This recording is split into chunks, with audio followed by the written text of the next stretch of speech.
أعوذ بالله من الشيطان الرجيم بسم الله الرحمن الرحيم تبارك الذي بيده الملك وهو على كل شيء قدير صدق الله العظيم۔ بڑی عالی شان ہے وہ ذات جس کے قبضے میں سلطنت ہے اور وہ ہر چیز پر قدرت رکھتا ہے۔ یہ سورہ ملک کی پہلی آیت ہے جس کو سورہ تبارک بھی کہتے ہیں۔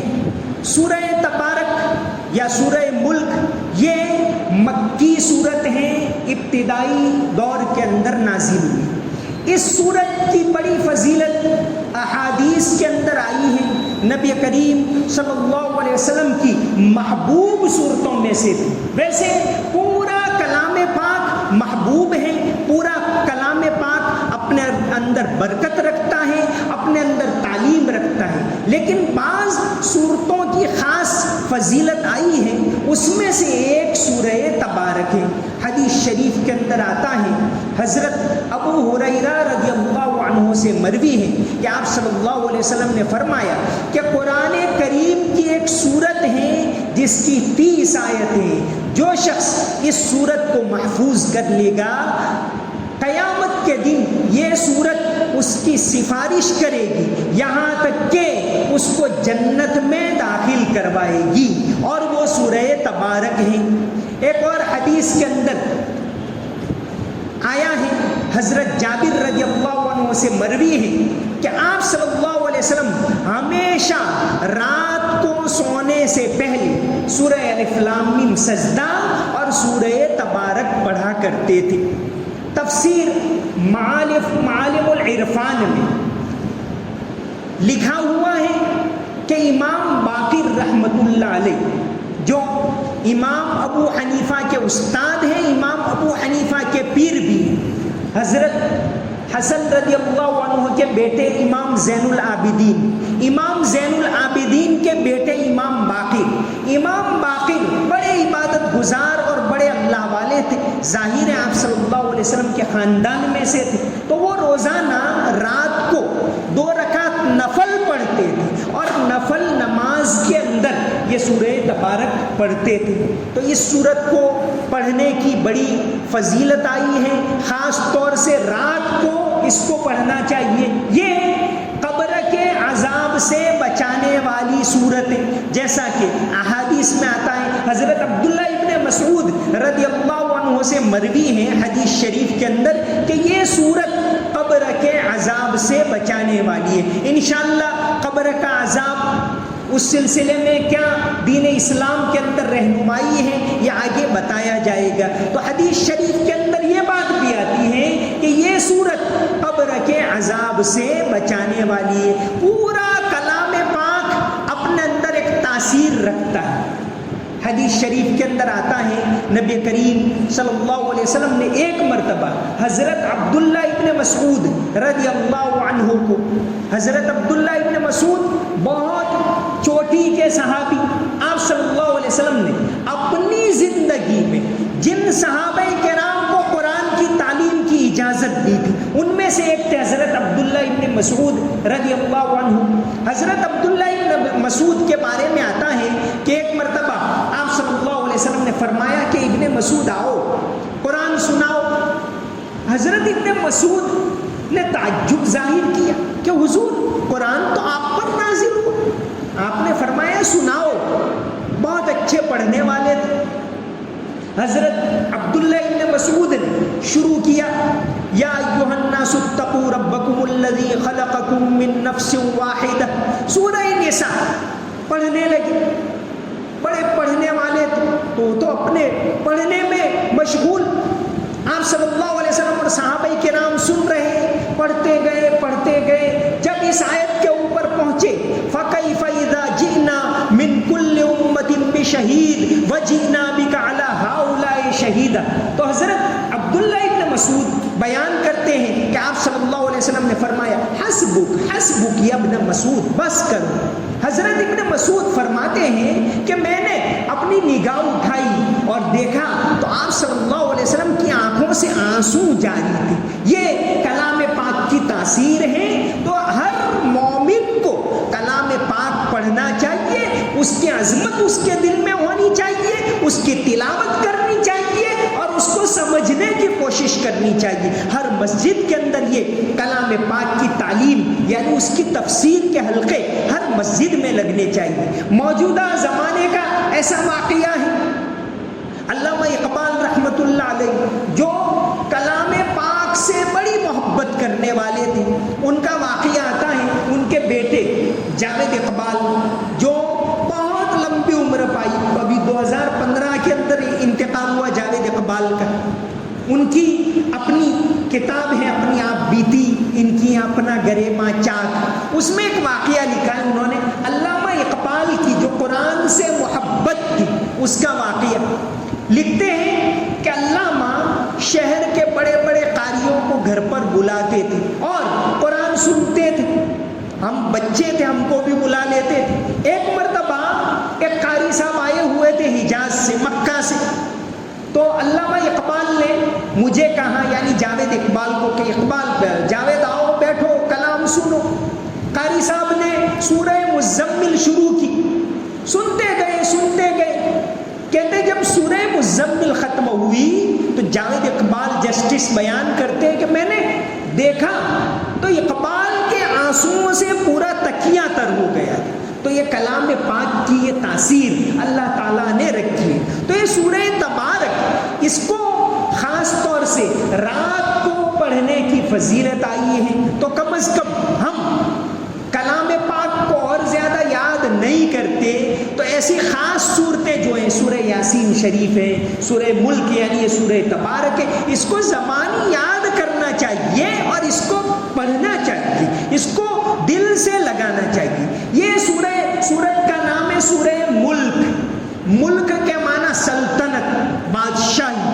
دنیا کے اندر اور پوری کائنات کے اندر اگر بادشاہی کسی کی ہے تو اللہ تبارک و تعالیٰ کی ذات کی. اگر کوئی سپریم پاور ہے جس کے قبضے میں سب کچھ ہے تو یہ اللہ تبارک و تعالیٰ ہے. یہ پیغام اس سورت کا ہے. سورت کی پہلی ہی آیت کے اندر ایک لفظ آیا الملک, تبارک الذی بیدہ الملک. اس کے اوپر سے اس سورت کا نام ہے سورہ ملک.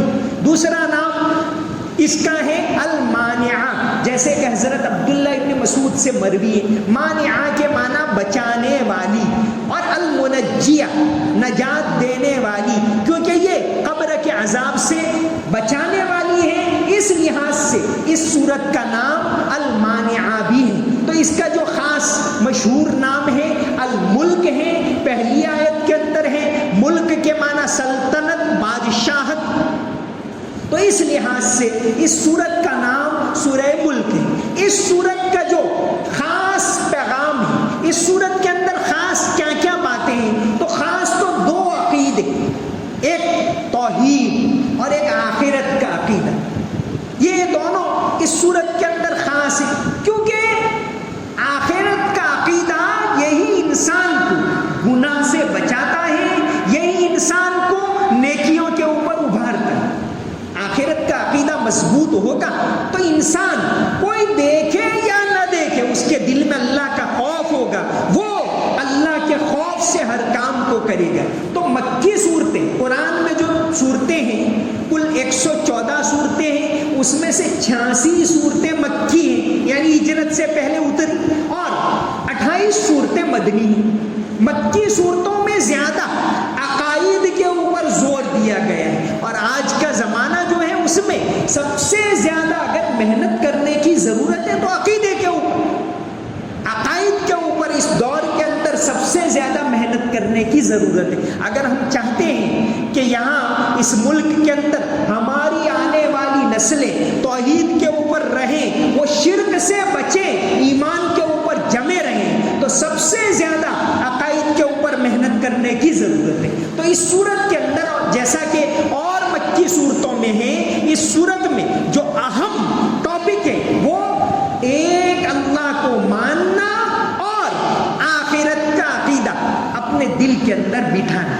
آخرت کا عقیدہ ہوگا, اللہ کا خوف ہوگا تو انسان گناہوں سے بچے, انسان کیا کرتا ہے؟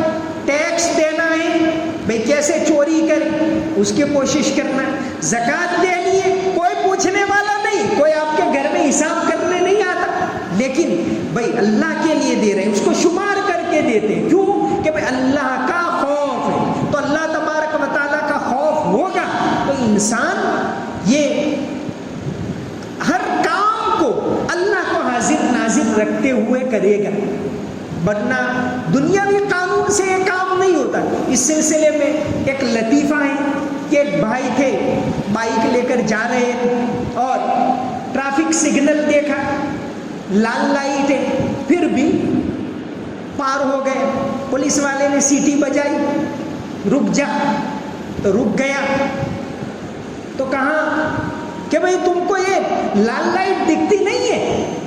کہا صاحب لائٹ تو دکھ گئی لیکن آپ نہیں دکھے تھے۔ تو یہ ہوتا ہے، اور جہاں اللہ کا خوف ہوگا تو انسان بس اسی کا خوف ہے، اذان ہو گئی مسجد میں داخل، زکوٰۃ ادا کرنی ہے فوراً ادا کرے گا۔ تو اس صورت کے اندر جو اہم موضوع ہیں اس میں ایک ہے توحید، اس کے علاوہ ہے آخرت، اس کے علاوہ اس صورت کے اندر خلق الموت والحیات، کہ زندگی اور موت یہ اللہ نے کیوں بنائی، یہ اس صورت کے اندر ہے، اور اس کے علاوہ اللہ تعالیٰ کی توحید کی نشانیاں مکی صورتوں میں یہ بہت زیادہ ہے، تو سورہ ملک کے اندر بھی اللہ تبارک و تعالیٰ کی توحید کی نشانیاں بتائی گئی ہیں۔ انشاءاللہ رفتہ رفتہ آیت با آیت اس کو تفصیل سے بیان کیا جائے گا۔ اللہ تبارک و تعالی ہم سب کو کلام پاک کی محبت نصیب فرمائے، آمین۔ اللہم صلی علی محمد وعلی آل محمد وبارک وسلم۔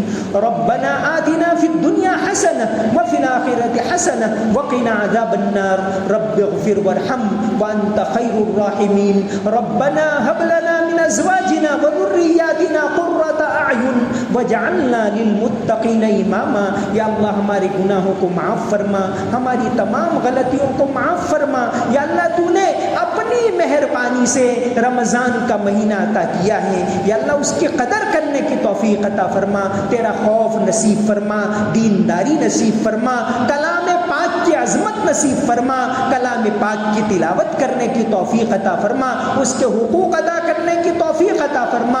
یا اللہ اس ملک کے اندر امن و امان کے ماحول کو قائم فرما، محبت کے ماحول کو قائم فرما، نفرت کے ماحول کو ختم فرما۔ یا اللہ تمام مسجدوں کی حفاظت فرما، مدرسوں کی حفاظت فرما، تمام مسجدوں کو مدرسوں کو آباد فرما۔ یا اللہ ہمارے مرحومین کی مغفرت فرما، یا اللہ انہیں جنت میں اونچا مقام نصیب فرما۔ یا اللہ اس مسجد کو، اللہ کے اس گھر کو بنانے کے اندر جن لوگوں نے محنتیں کی، قربانیاں دی، جس لحاظ سے بھی قربانیاں دی، یا اللہ ان تمام کو قبول فرما۔ یا اللہ ان کو دنیا اور آخرت کے اندر بہترین بدلہ عطا فرما۔ یا اللہ اس کو آباد کرنے کی ہم تمام کو توفیق عطا فرما، ہمارے مرحومین کی مغفرت فرما، انہیں جنت میں اونچا مقام نصیب فرما۔ اللہم صلی علی محمد وعلی آل محمد وبارک وسلم برحمتک یا ارحم الراحمین۔